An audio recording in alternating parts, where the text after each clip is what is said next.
I don't think hell exists. I happen to believe in life after death, but I don't think it's got a thing to do with reward and punishment.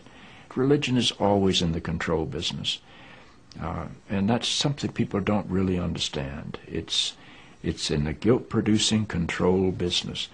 And if you have heaven as a place where you're rewarded for your goodness and hell as a place where you're punished for your evil, then you sort of have control of the population.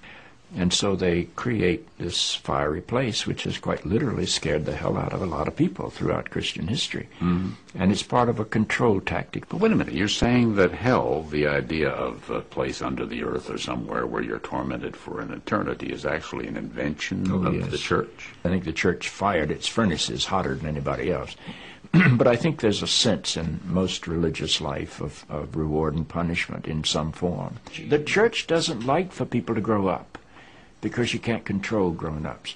That's why we talk about being born again. When you're born again, you're still a child. The people don't need to be born again. They need to grow up. They need to accept their responsibility for themselves and the world.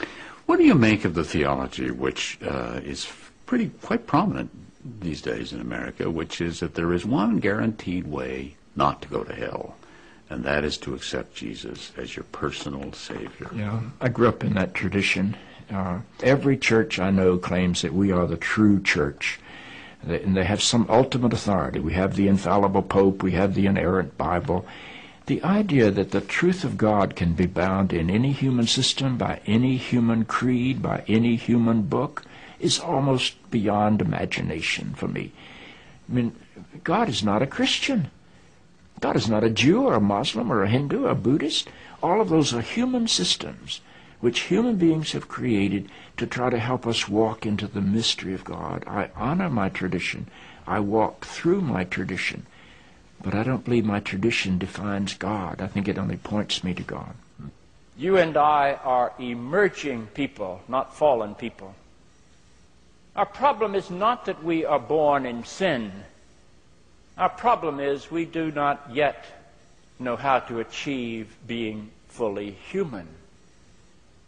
The function of the Christ is not to rescue the sinners, but to empower you and to call you to be more deeply and fully human than you've ever realized there was the potential within you to be. Maybe salvation needs to be conveyed in terms of enhancing your humanity rather than rescuing you from it.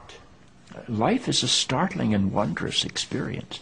And eventually, I think we're going to discover that God is unfolding through the life of our consciousness and our self-consciousness and is not a parent figure up in the sky. But I believe because I'm related to something that is not bound by time and space, that I will share in whatever God's eternity is.